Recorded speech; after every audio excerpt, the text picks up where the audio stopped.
10 जो है कम से कम रिफॉर्म्स हो चुके हैं एफबीआर के जी पिछले 30-35 साल में। टैक्स टू जीडीपी रेशो जो है वो बड़ी मुश्किल से कोई 10% के करीब ओवर अराउंड करती है। इतना कुछ करने के बाद फिर हम क्यों हैं वहां पे? जब तक हम फंडामेंटली इसको स्ट्रक्चरली चेंज नहीं करते हैं, एक नया दायरा नहीं बनाते हैं। अब एफबीआर तो खुद एक बहुत बड़ा मसला है। अब बड़े बड़े सरमायाकार जो पाकिस्तान में आए एक मैसेज कन्वे करते हैं कि भाई इस कंट्री में तो आप ना जाएं, क्योंकि यहाँ तो बुनियादी तौर पर जो आप टैक्स एडमिनिस्ट्रेशन है उसके साथ डील करना बहुत मुश्किल है। देखिए, हमारे यहाँ कंसेंसस भी नहीं होता। सेल्स टैक्स लगाने की कोई कोशिश होती है, बात ही होती है, तो जो अपोजिशन होती है वो चीखना, वो चिल्ला कर, वो जाके वो कहते हैं कि जी ये तो डाका पड़ गया, ये हो गया, वो हो गया।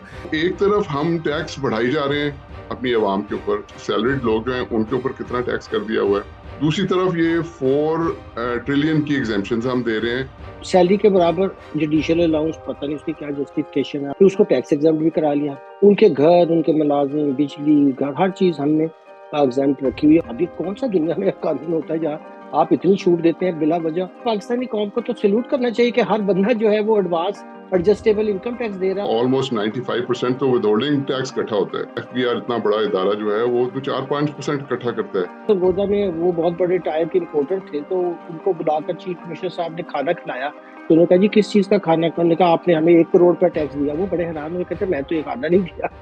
जी, अस्सलाम वालेकुम नाजरीन। सॉल्यूशंस फॉर पाकिस्तान की हफ्तावार ताज़ा एपिसोड के साथ मैं और हारून ख्वाजा आपके साथ मौजूद हैं। आज हमारे साथ एक स्पेशल गेस्ट भी होंगे, डॉक्टर इकरामुल हक। आप सब उनको जानते हैं, वो अखबारात में हर जगह ही तकरीबन उनके मज़ामीन, फ़िक्र अंगेज़ मज़ामीन छपते हैं पाकिस्तान के टैक्स निज़ाम के ऊपर, कवानीन के ऊपर, और पाकिस्तान की मईशत को कैसे बेहतर बनाया जा सकता है। तो आज की ये जो हमारी गुफ्तगू होगी, ये भी पाकिस्तान का जो एक दरीना इशू है, जो हम अक्सर इस प्रोग्राम पे भी डिस्कस करते हैं। एफबीआई का क्या किया जाए, टैक्सों के महसूलात जो है वो कैसे बेहतर हो, कौन से कवानीन बदलें, निज़ाम को कैसे ठीक किया जाए, उन्हीं से हमारा ये प्रोग्राम मुतल्लिका होगा। और वो ये कि हल क्या है, मसले तो सबको पता है। तो मैं इससे पहले कि मजीद बात करूं, मैं हारून ख्वाजा साहब आपसे दरख्वास्त करता हूं कि आप डॉक्टर इकरामुल हक से गुफ्तगू का आगाज करें, और फिर मैं बीच में वक्तन वक्तन आपका साथ दूंगा। जी। बिस्मिल्लाहिर्रहमानिर्रहीम। शुक्रिया डॉक्टर साहब। रजा, अगर आप इजाजत दें तो मैं, डॉक्टर साहब खुद तो तारुफ नहीं कराते, तो मैं जरा तारुफ करा दूं, क्योंकि लोगों को पता होना चाहिए डॉक्टर साहब सिर्फ टैक्स के नहीं और भी बहुत चीज़ों के माहिर हैं। तो मुख्तसरन, डॉक्टर साहब ऑब्वियसली सब जानते हैं, हमारे मुल्क के टॉप के टैक्सेशन के एक्सपर्ट हैं। डॉक्टर साहब ने बेशुमार किताबें भी लिखी हैं, टैक्सेशन पे लिखी हैं, इकोनॉमी पे लिखी हैं, पाकिस्तान की। कॉलम्स लिखते हैं लोकल न्यूज़पेपर्स, जरीदों के अंदर, और इंटरनेशनल प्रेस के अंदर भी कॉलम्स लिखते हैं। डॉक्टर साहब सुप्रीम कोर्ट के एडवोकेट हैं, और 1979 से रजा 1984 तक डॉक्टर साहब फुल टाइम जर्नलिस्ट थे, और डॉन के लिए भी मतलब बिल्कुल। काम करते थे।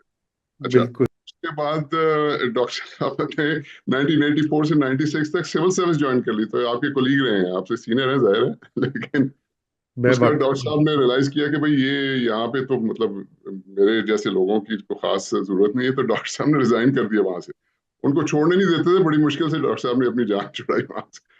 अच्छा, उसके बाद फर्दर you'd be surprised, मेरे ख्याल से perhaps he's either the only one or one of the very few people, transfer pricing के अंदर डॉक्टर साहब की पीएचडी है। मतलब it's a very very complicated subject in the world.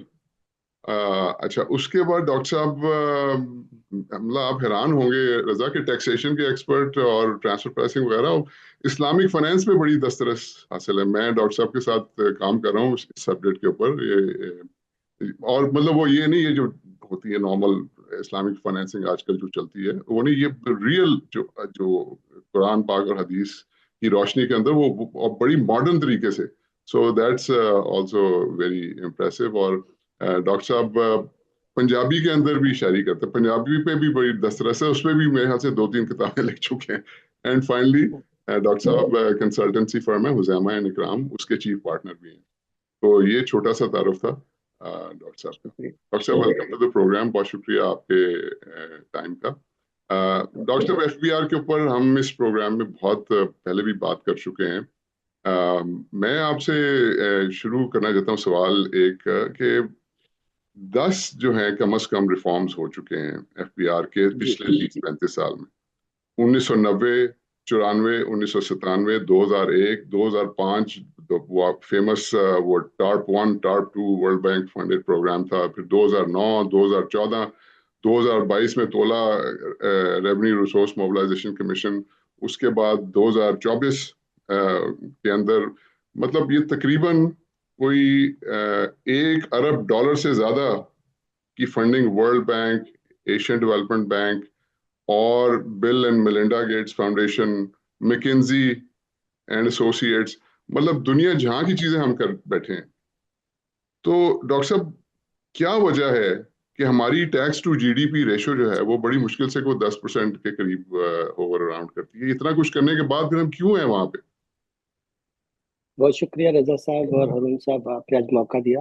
अ, इसमें बहुत बड़ी वजह तो एक ऑब्सोलीट एडमिनिस्ट्रेटिव स्ट्रक्चर के ऊपर पैसा जाया करना है। तो उस पे आप जितना भी पैसा लगाए वो रिफॉर्म नहीं हो सकता। दो एक माह पहले हमने इस पे सेनेट की स्टैंडिंग कमेटी को एक प्रेजेंटेशन भी दी, जिसमें हमने बताया कि असल वजह इसकी नाकामी की यही है कि जो हमारा स्ट्रक्चर है वो अब ऑपरेशनली भी इस काबिल नहीं है कि वो नए दुनिया के तकाजों के मुताबिक काम कर सके, क्योंकि हम बड़े पुराने तरीकों से टैक्स की कलेक्शन और जिस तरह की हमारी मशीनरी है वो बेकार हो चुकी। जैसे आप पे और मैंने एक मिसाल दी थी कि जो सब कॉन्टिनेंट की पुलिस थी वो एक खास मकसद के लिए बनाई गई थी वो स्ट्रक्चर, अब वो मॉडर्न डे को नहीं सर्व करता, उनके अपने मुल्कों में भी नहीं करता। तो जाहिर है अगर हम उस पर पैसा जाए, उनको अच्छी बिल्डिंगें बना देंगे, मगर उसके अंदर जो सॉफ्टवेयर है, जो इंसान है, अगर उसकी थिंकिंग नहीं बदलेगी, अगर उसका माइंडसेट पूरी पुराना रहेगा और जिस तरीके से उसको ट्रेन किया गया है, तो वो फिर कभी बेहतरी नहीं आ सकेगी।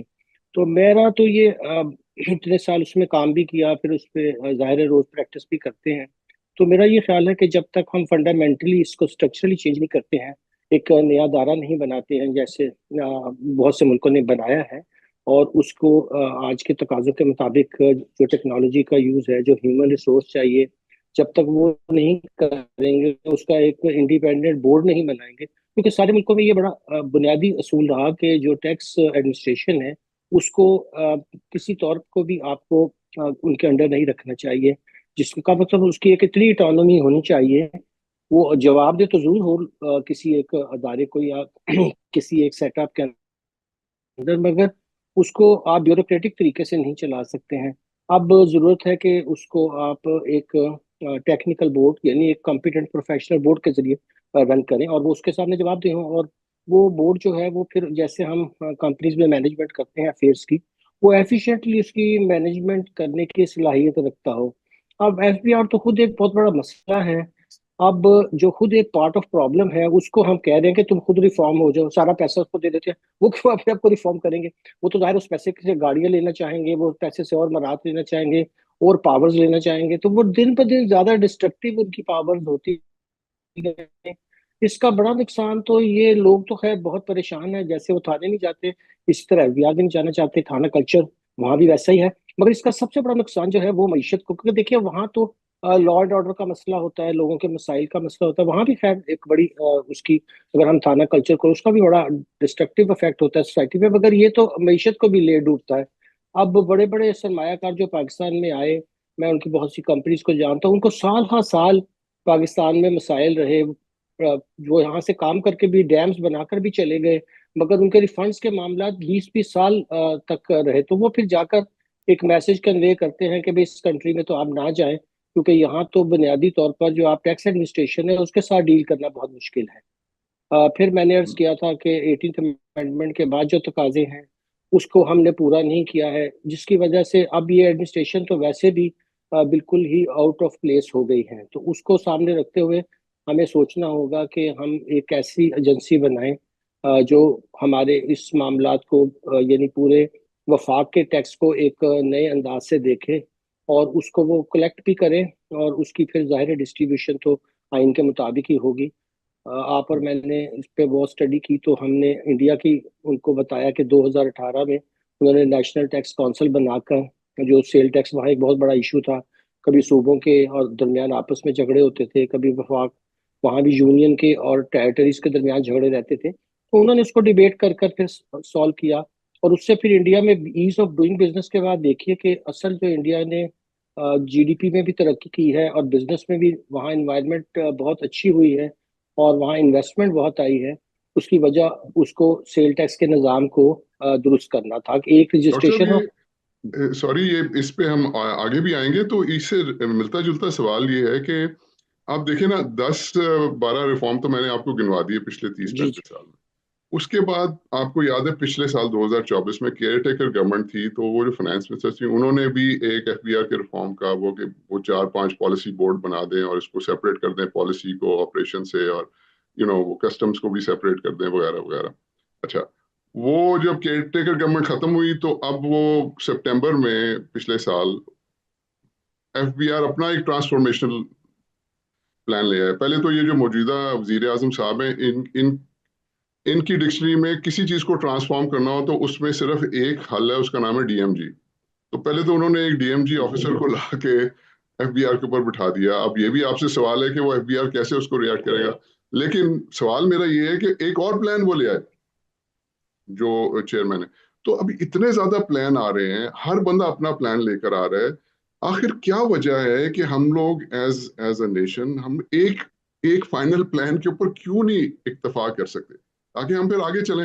हर कोई हर किसी को देखे ना, पिछली फाइनेंस मिनिस्टर भी कह रही है ट्रांसफॉर्म होना चाहिए, ये वाले एफबीआर चेयरमैन साहब हैं वो भी कह रहे हैं, प्राइम मिनिस्टर भी कह रहे हैं, हम भी कह रहे हैं, सब कह रहे हैं कि ट्रांसफॉर्म होना चाहिए एफबीआर को। तो हम क्यों नहीं एक नुक्ते पे एग्री कर सकते और इसको चेंज करके आगे चलें।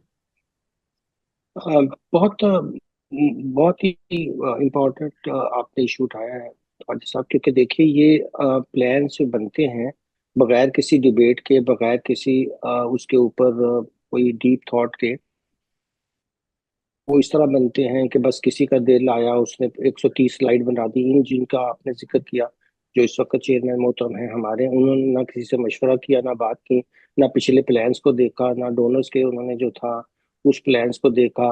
बल्कि उनको ख्याल आया कि मैं अपनी जिद्दत पेश करता हूँ और मेरा ख्याल है कि जो बहुत सा काम इधर उधर एफबीआर के लोगों ने किया हुआ था, कुछ उसको लिया, कुछ अपनी चीजें डाली। और वो जो सांप वाली उसमें तस्वीर थी कि हमारा पॉइजन कम है, हमें और पॉइजन चाहिए, तो वो उन्होंने वो मांगा असल में। और उसके बाद वो वहां रुके नहीं है।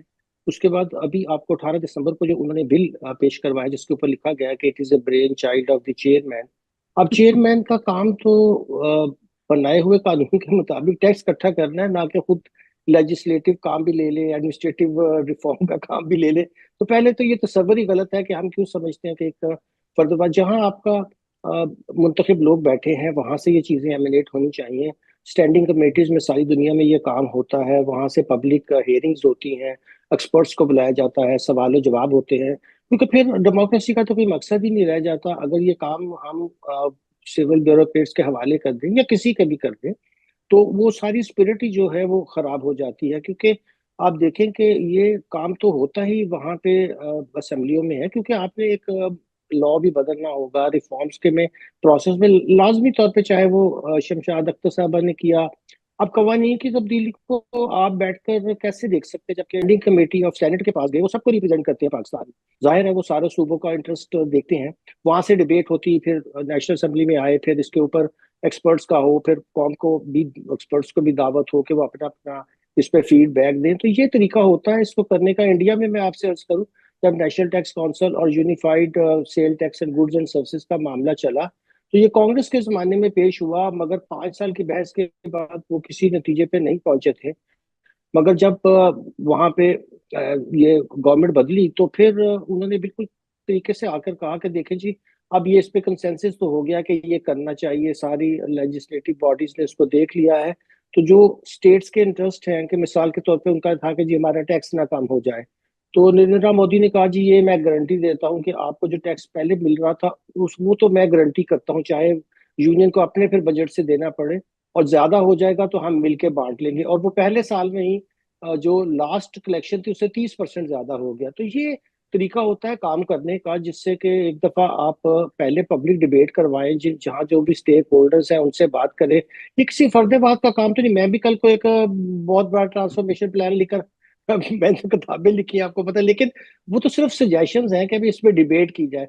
मकसद तो ये होता है कि एक पब्लिक डिबेट का आगाज किया जाए, स्टेक होल्डर्स को भी ऑन बोर्ड लिया जाए, फिर जहां असल काम जिन लोगों का करने का है उनको इन्वॉल्व किया जाए। अब जितने प्लान्स आपने बताया, चाहे वो डोनर्स ने किए, चाहे लैंडर्स ने किए, चाहे हमने खुद किए, उसमें किसी ने भी जाकर पार्लियामेंट से नहीं पूछा कि जी अल्टीमेटली, और उनको जो हम इन्वॉल्व नहीं करते हैं, तो ऑब्वियसली इससे जाहिर होता है कि हमें अभी तक जमहूरियत की जो बुनियादी कदरें हैं उसका ही कोई ख्याल नहीं है। तो मैं अर्ज करूंगा कि बिल्कुल इसमें ये होना चाहिए कि और ये कामयाबी तभी होगा जब ये हम इसे सेनेट से शुरू करके और फिर नेशनल असेंबली की तरफ लाएंगे और इस पे सारे लोगों से ओपन डिबेट करवाएं। और मैं समझता हूँ कि 8-10 जो चोटी के एक्सपर्ट हैं वो पार्लियामेंट के अंदर आकर, बल्कि स्टैंडिंग कमेटी के सामने अपने अपने इस पे जो है वो ख्यालात का इजहार करें, तो हमेशा बेहतरी होगी। क्योंकि ये जो कलेक्टिव मुशावरत का अमल होता है, इसके बगैर कोई अच्छी चीजें बन भी नहीं पाती। और ये तो हम्म, ट्रांसफॉर्मेशन तो एक सीरियस अमल है, इसके अंदर तो बहुत सोच बूझ, डिबेट, और ये एक मुसलसल अमल भी होता है, लेकिन कम से कम एक ढांचे पे तो इत्तेफाक हम्म, राय हो जाए कि कैसा होना जी चाहिए। जी जी, राजा, जी ओवर टू यू। जी, बहुत शुक्रिया इकराम साहब। मैं ये आपकी बात सुन रहा था। देखिए, जहां भी कोई चेंज आई है, इंस्टीट्यूशनल चेंज, वहां पे दो तीन फैक्टर्स बड़े इंपॉर्टेंट रहे हैं। पहली तो चीज कंसेंसस की है कि एक कंसेंसस हो। ये जो जिस पार्लियामेंट का भी प्रोसेस आपने जिक्र किया, देखिए हमारा कंसेंसस भी नहीं होता। सेल्स टैक्स लगाने की कोई कोशिश होती है, बात ही होती है, तो जो ऑपोजिशन होती है वो चीखना, वो चला कर वो जाके वो कहते हैं कि जी ये तो डाका पड़ गया, ये हो गया, वो हो गया। दूसरी चीज जो होती है वो ये होती है कि इनसाइड द सिस्टम जो प्रो चेंज एजेंट्स होते हैं, क्योंकि यकीनन बहुत से लोग जो रेजिस्ट करते हैं, लेकिन बहुत से लोग चेंज भी चाहते हैं, हामी होते हैं। तो आप ये क्या समझते हैं कि मौजूदा जो ढांचा है उसके अंदर आपको कोई इस तरह के, आज चूंकि आपके इतने लोगों से मिलना जुलना भी होता है, आप खुद रहे हैं सर्विस में, आपने खुद उनको इंटरव्यू करते हैं, आपके ख्याल से कोई इस तरह के change agents with in the system है, टैक्स एडमिनिस्ट्रेशन के या इवन गवर्नमेंट के, कि जो इसमें इंटरेस्टेड होंगे? जी रजा, ये बहुत ही आपने अहम सवाल और उठाया है, और मेरा ख्याल है कि अंदर से तो ज्यादा रेजिस्टेंस रही है। क्योंकि उसकी वजह ये है कि वो अपनी पावर्स को बिल्कुल नहीं खोना चाहते, और एक कॉलोनियल स्टाइल की जो एडमिनिस्ट्रेशन है, जिसमें उनके पास अनब्रिडल्ड किसी किस्म की पावर्स के ऊपर उनके कोई चेक एंड बैलेंस नहीं है। क्योंकि उनका तो ये ख्याल है कि बस उनको आप टैक्स पॉलिसी भी बनाने दें, लेजिस्लेटिव वर्क भी वो खुद करें और कलेक्शन भी करें। अब अगर आप एक एजेंसी को ये तीनों चीजें देंगे और उसके साथ एक टारगेट भी अंदर से, तो हमेशा ही एडमिनिस्ट्रेशन की रेजिस्टेंस होती है, क्योंकि वहां एक वेस्टेड इंटरेस्ट क्रिएट हो जाता है over the period of time, और वो बदलना अपने आप को नहीं चाहता है। मगर ये काम तो बुनियादी तौर पर स्टैंडिंग कमेटीज का ही होता है, जहाँ सारी पार्टीज की रिप्रेजेंटेशन होती है, और वहीं से काम का आगाज होना चाहिए। और वो उन्होंने दिलचस्पी ली भी, इस दफा हमने देखा जब मेयर हरून साहब वहाँ अपीयर हुए, तो वहाँ पे उन्होंने दिलचस्पी भी ली और इस तरफ इशारा भी किया। मगर वही हुआ कि जब वो जाहिर है कि उसके ऊपर वहाँ पे उस दिन तो एफबीआर के लोग मौजूद नहीं थे, ना फिनेंस मिनिस्टर साहब मौजूद थे। अगर प्रेजेंटेशन उनको गई तो फिर इसका फॉलो अप तो होगा इंशाल्लाह। हम कोशिश करेंगे जब हरून साहब दोबारा आएंगे तो हम चाहेंगे कि इसकी फॉलो अप मीटिंग भी हो, क्योंकि तो पब्लिक डिबेट के बगैर हो नहीं सकता है। आफ्टर ऑल इसके जो रिसीविंग एंड पे लोग होंगे वो भी तो बहुत इंपॉर्टेंट होंगे ना, उनसे बात किए बगैर हम कैसे इसको किसी अमल को आगे बढ़ा पाएंगे। अभी तक डोनर्स का भी यही मसला रहा कि उन्होंने क्लोज डोर्स रखा और रिफॉर्म्स को। अगर ये ब्यूरोक्रेटिक क्लोज डोर मीटिंग्स होंगी तो फिर तो ये कभी भी नहीं हो सकेगा। और मैंने अर्ज किया कि इंडिया में तो पूरे 5 साल पब्लिक डिबेट हुई, जिसके ऊपर स्टेक होल्डर्स ने बात की, और फिर कहीं जाकर वो एक नतीजे पर पहुंचे। तो हमें भी चाहिए कि हम अपने जो भी टैक्स की रिफॉर्म्स स्ट्रक्चरल हो, हमारे लॉज के अंदर हो, ऑपरेशनल हो, उसका एक दफा एक खाका जरूर कोई भी पेश कर दे, उससे तो फर्क नहीं पड़ेगा। लेकिन उसके ऊपर फिर इम्प्रूवमेंट के लिए जरूरी है कि इसके ऊपर कम से कम हम सारे स्टेक होल्डर्स को ऑन बोर्ड लेकर चले। और उसका तरीका, जैसे मैंने अर्ज किया, मेरी नजर में तो यही है कि ये काम पार्लियामेंट की स्टैंडिंग कमेटी से ही शुरू हो।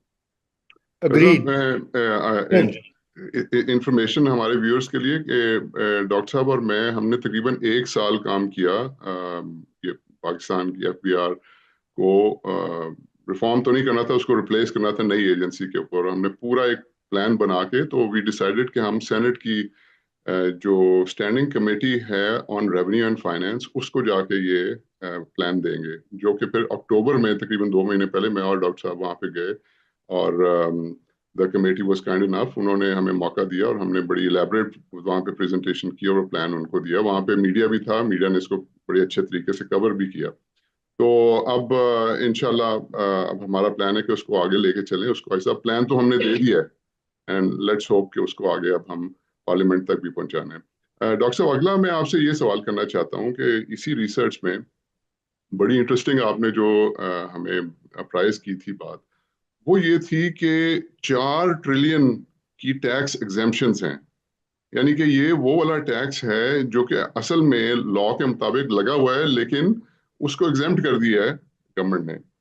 तो एक तरफ हम टैक्स बढ़ाई जा रहे हैं अपनी आवाम के ऊपर, और ज्यादा जो है वो देखे ना, सैलरीड आवाम, सैलरीड लोग जो हैं उनके ऊपर कितना टैक्स कर दिया हुआ है, और इनडायरेक्ट टैक्सेस की भरमार है। दूसरी तरफ ये 4 ट्रिलियन की एग्जेम्पशन हम दे रहे हैं। तो ये क्या इसकी क्या मंतक है, क्या, how do we add up these two opposing ideas? जी अरुण साहब, यही मसला है कि ये बात डिस्कोर्स में कभी नहीं आती। चैनल्स पे भी आपने देखा होगा कि लोग बैठकर हर वक्त ये कहते हैं जी टैक्स में कमी हो गई, टैक्स रेट जो है इस तरह बढ़ा दिए, मगर कभी कोई बात नहीं करता कि ये 4 ट्रिलियन की एग्जम्पशन आखिर क्यों दे रखी हैं। अब आपको याद होगा वो जो हम 17 बिलियन की बात करते हैं कि जी वो पर्स में और उनकी जो है वो चले जाते हैं, इसमें तो सारे बात करते हैं, मगर वो साथ ये भी देखते थे इससे सिर्फ 17 बिलियन का मसला नहीं है, वो वहां के ऊपर उसको टैक्स फोरगो भी किया हुआ है। अब आप सोचिए कि मैं तो जुडिशरी रोज मेरा आना जाना होता है कि आप सैलरी के बराबर जुडिशियल अलाउंस, पता नहीं उसकी क्या जस्टिफिकेशन है, आप सैलरी है तो चले वो भी ले लिया, फिर उसको टैक्स एग्जाम्प्ट भी करा लिया। और ये उन्हीं का सिर्फ मसला नहीं है। अब आप देखिए कि जितने भी हमारे सिविल मिलिट्री ब्यूरोक्रेसी में ऊपर के ग्रेड्स हैं, नीचे तो बेचारे लोगों की तनख्वाहें भी एडिक्वेट नहीं है, फिर वो करप्शन का जवाब निकालने की कोशिश करते हैं। उनके घर, उनके मुलाजिम, बिजली, घर, हर चीज हमने एग्जाम्प्ट रखी हुई है। और घर भी छोटे नहीं है, अगर हम जीवा लाहौर का ही सिर्फ देखें, एकड़ों में घर रखे हुए हैं। अब ये अवाम को बताने की जरूरत है कि एक तो आप ने ये ऐसे चलना नहीं चाहिए निज़ाम। अब जाहिर है कि इंडिपेंडेंस के बाद क्या जरूरत है कि हम इतने बड़े बड़े शाहाना स्टाइल से घर रखें, उसकी कॉस्ट होती बहुत। ये कॉस्ट भी तो दरअसल टैक्सेशन ही है ना। अब जो चीज भी जाहिर है आप लूज कर रहे हैं उससे टैक्सेशन ही, इससे हिडन जो अखराजात हैं। और फिर ये तो वो क्वांटिफिकेशन है जो हमारे लिखने के बाद शुरू हुई, पहले तो ये बताते नहीं थे कि टैक्स एक्सपेंडिचर कितना है। हमने इसमें बहुत कंपेन की दो चीजों पे कि भी आप कम से कम बताएं तो सही ना कि ये फिर आपने इतनी बड़ा टैक्स का निजाम बनाया और उसके अंदर इतनी खुली छूट क्यों दी आपने। अगर मैं टेक्निकल टर्म्स में ऐसी छोटे सा जिक्र करूं, उसके जो स्केड्यूल्स हैं एग्जाम्पशंस के, वो उनके मेन लॉ से बड़े हो गए हैं। अभी कौन सा दुनिया में कानून होता है जहाँ आप इतनी छूट देते हैं बिला वजह। और ये बिल्कुल सही है कि अगर हम इसमें से 2 ट्रिलियन की एग्जाम्पशंस भी जो सिर्फ और सिर्फ उनकी हैं जो कि ऊंचे तबके के लोग हमारे यहाँ हुक्मरान लीड हैं, कैप्चर। वही वही खत्म कर देते तो कम से कम हमें और टैक्स लगाने की जरूरत भी नहीं पड़ती। और मैं हैरान होता हूँ कि वर्ल्ड बैंक और आईएमएफ के लोग अपनी रिपोर्ट्स में भी इसका जिक्र नहीं करते हैं। इस लिहाज से हमें उन्हें भी क्रिटिसाइज करना चाहिए कि भाई आप यहाँ के गरीब, अब देखिए 3 लाख के ऊपर अगर 56,000 टैक्स लगा देंगे आप, तो वो बेचारा आज की गम कितनी तनख्वाह में 3 लाख वाले उसको एक अच्छा खासा समझा जाएगा, वो मिडिल क्लास का बंदा जो 3 लाख सैलरी ले रहा है, उसके ऊपर 56,000 हर महीने अगर आप उससे ले लेंगे, बच्चों की तो वो फीसें कहाँ से देगा वो। और ये नया जो बिल है इसमें तो कह रहे हैं कि अगर कोई टैक्स डिफॉल्ट करेगा हम उसका बिजली बंद कर देंगे, हम उसका जो है वो उसको बैंक नहीं ऑपरेट करने देंगे। चलिए अगर कोई टैक्स का डिस्प्यूट हो भी तो क्या अगले महीने आप चाहेंगे कि एम्प्लॉइज को तनख्वाह ना मिले, बच्चों की फीस ना जाए? ये कौन से तरीके दुनिया में मुल्क में होते हैं? आपके पास सारा डेटा अवेलेबल है हर जगह से, बैंक्स भी आपको इन्फॉर्मेशन दे रहे हैं। अगर आपसे एक नालायक टैक्स एडमिनिस्ट्रेशन से ये काम नहीं होता कि उसमें से एक अच्छा डेटा बेस निकाल कर जो लोग वाकई ही टैक्सेबल हैं उनको टैक्स कर ले, जब वो टैक्सेबल उनको शो करते हैं तो वो आ जाते हैं कि जी देखें मैंने तो ये इतनी रेमिटेंस मंगवाई थी, जी मेरी तो इतनी एग्रीकल्चर। वो भी इतने बेवकूफ तो नहीं होते कि उन्होंने कोई काम ना किया, और जिनको तो एग्जाम्पशन दे रखी है उनसे तो बिला वजह टैक्स, वो तो कहेंगे जी हमें तो एग्जाम्पशन मिली हुई है। तो ये डिबेट भी होना हाउस में बहुत जरूरी है कि जी इन एग्जाम्पशन की जो खास तौर पे लीड्स को है इसकी क्या जस्टिफिकेशन है। यानी गरीब लोग तो इस वक्त देखिए ना 18% से और 4% जो अनरजिस्टर्ड पाकिस्तान में ज्यादा है, तो 22% का तो यही आपके ऊपर सेल टैक्स का बर्डन आ जाता है हर चीज के ऊपर। और एडिशनल भी थोड़ा सा डाल के कुछ आइटम्स पे इन्होंने ज्यादा भी रखा हुआ है। लेकिन चले मैं अगर 18% भी ले लूं, तो क्या हम वाकई यूरोप के वो वेलफेयर मुल्क हैं जहाँ से वीएटी का रेट ये होता है और उसके बाद आपको हेल्थ, एजुकेशन, हर चीज की फैसिलिटी हासिल है? तो टैक्स का कोई आपको क्विड प्रो को भी तो होता है ना। टैक्स का ये मतलब नहीं कि रियासत आपसे एक सोशल कॉन्ट्रैक्ट हुआ टैक्सेस लेना, जाहिर है एक रियासत की जो है सॉवरेन रियासत का एक मजहर है, लेकिन उसका ये मतलब थोड़ी कि फिर उसके बदले में वो आपको कोई कुछ देंगे भी नहीं, और देंगे किनको। अब ये जो हम बार बार लिखते हैं कि poor are paying in Pakistan to fund the rich, tax system का तो मतलब होता है to tax the rich for the उल्टा पुअर होता है। होता है। हमने तो बिल्कुल उल्टा किया हुआ उसका। और ये बड़ा जरूरी है कि हम इसके ऊपर बात करें, इसके ऊपर डिबेट करें, इसको जो लोग हैं पाकिस्तान के उनको बताएं कि जी आपके तो मोबाइल बिल के ऊपर भी, जो मोबाइल का आपका खर्चा है उसके ऊपर भी एडजस्टेबल इनकम टैक्स है। वो समझ, मैं तो समझता पाकिस्तानी कौम को तो सैल्यूट करना चाहिए कि हर बंदा जो है वो एडवांस एडजस्टेबल इनकम टैक्स दे रहा है, और हम उनको टैक्स ठीक कहते हैं। और हम देखिए किस कंटेम्प्ट से आकर ये लोग वहां बैठकर बात करते हैं। ये तो बहुत ही अफसोसनाक बात है शहरियों के लिए। मैं इसी के ऊपर मैं बात करना चाहता था। आपने जिक्र किया शुरू में इंट्रोडक्शन, जो आपका पहला सवाल था हारून साहब, टैक्स रिफॉर्म प्रोग्राम्स जो वर्ल्ड बैंक ने पता नहीं कितने साल, 20 साल हो गए मेरे ख्याल से। मैं आज से 20 साल पहले एशियन डेवलपमेंट बैंक में काम करता था, बल्कि 22 साल पहले। तो उस जमाने में भी वो शुरू हुआ था। हम वो लिखते थे रिपोर्ट्स में, देखें जी टैक्स रिफॉर्म भी जारी है, शुरू हो चुका है। और उसका एक वर्जन, दूसरा प्रोग्राम, तीसरा प्रोग्राम, यानी कि मेरे लाइफ टाइम में एक क्वार्टर ऑफ अ सेंचुरी मैंने देखा है कि वो पैसे वर्ल्ड बैंक दे रहा है, और रिजल्ट सबके सामने है। साथ ही में उसका जो सिस्टर ऑर्गेनाइजेशन है आईएमएफ, वो हर प्रोग्राम में शर्त लगा रही है कि टैक्स की महसूलात में इजाफा करो। अच्छा, और वो कह भी रहे हैं कि आपकी प्रोग्रेस वीक है, आपने ये नहीं किया, वो नहीं किया। ये तो इकराम साहब ये बताइए कि ये भी तो एक अजीबोगरीब डोनर पॉलिटिक्स है इधर। क्योंकि देखें, अगर वर्ल्ड बैंक रियली सीरियस हो, या दीगर जो इदारे जो जो सपोर्ट करते रहे टैक्स रिफॉर्म्स को, और वो तो वो कम से कम कुछ पूछे तो सही, वो बंद करे फिर ये फंडिंग। ये तो पाकिस्तानियों के ऊपर लोन्स हैं ये, आखिर के ये कोई ग्रांट्स तो है नहीं है। यानी कि हर पाकिस्तानी मकरूज हो रहा है हर दिन। डॉलर की कीमत भी ऊपर जा रही है, इंटरेस्ट भी ऊपर जा रहा है। तो जरा इसके ऊपर भी कमेंट करें कि ये क्या हमारी जो ब्यूरोक्रेसी है जो ये निगोशिएट करती है, जाहिर बात है एफबीआर उसमें की प्लेयर होता है, और दूसरा मिनिस्ट्री ऑफ फाइनेंस होते हैं, तो वो किस तरह से इसको करते हैं, क्योंकि ये भी एक रिफॉर्म के नाम पे ढकोसला है। ये बहुत अच्छा, हम इस एस्पेक्ट पे बात करना भी बहुत लाजिम है कि अब अगर इतने सालों से वो देख रहे हैं, और उसकी अप्रेजल अपनी रिपोर्ट्स भी ये साबित करती हैं कि उससे किसी किस्म की कोई भी बेहतरी नहीं निकली, बल्कि सारे इंडिकेटर्स और खराबी की तरफ जा रहे हैं। और उसका नतीजा फिर ये निकलता है कि अगर वो अपने अखराजात 20-25% देखिए, जब भी फिजिकल डेफिसिट होगा तो ऑब्वियसली और बोरिंग करनी पड़ेगी, और बोरिंग करनी पड़ेगी तो गवर्नमेंट का एक्सपेंस तो खुद ही बढ़ जाएगा। इस वक्त सिंगल लार्जेस्ट एक्सपेंस 9.755 जो इस वक्त ट्रिलियन है, वो सिर्फ डेट सर्विसिंग का है।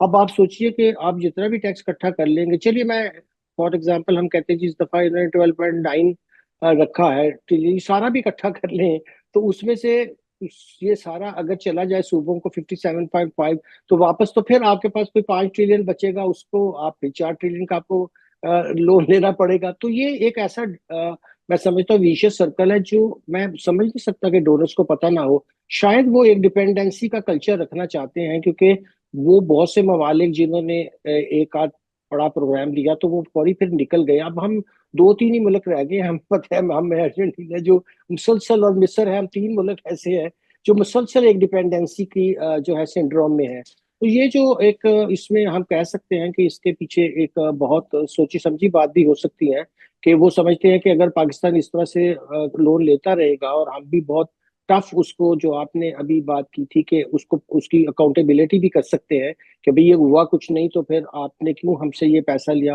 और एक अफसोसनाक बात भी है कि टैक्स रिफॉर्म्स करने के लिए, अपने आप को अंदर से तब्दील करने के लिए कौन से ऐसे बाहर से हमें कर्जों की जरूरत पड़ गई है। यानी ये तो जाहिर है हमारे यहाँ कोई ऐसी ऐसी फंडिंग की जरूरत कोई इंफ्रास्ट्रक्चर के लिए हो, कोई ऐसी चीज के लिए हो जिसका कोई फॉरेन एलिमेंट कंपोनेंट होता है पेमेंट का। मतलब आप डैम बनाते हैं तो आपको पता होता है कि यार इतना इसमें मेरा जो है वो कंपोनेंट, चूंकि बाहर से चीजें लानी है तो मुझे लोन लेना पड़ेगा। अपने बंदों को ठीक करने के लिए, एक निजाम को रिस्ट्रिक्ट करने के लिए कौन से पैसों की जरूरत होती है? तो विल की जरूरत है।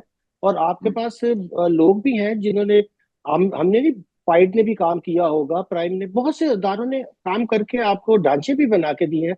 मगर यहाँ तो अनविलिंगनेस लगती है कि, और इसमें फिर खास चीजें बातें भी करना कि वो 4 ट्रिलियन का ना बताना, फिर लोगों को ये कहना कि आप टैक्स नहीं देते हैं, और एक ऐसा बयानिया भी हमेशा डिस्कोर्स में रखना अब मैं तो हैरान होता हूँ कि किसी भी आप मेन स्ट्रीम मीडिया के चैनल को देख ले, उनको खुद इतने इन्फॉर्म्ड होते हैं उनके एंकर्स, वो कहते हैं जी पाकिस्तानी टैक्स नहीं देते।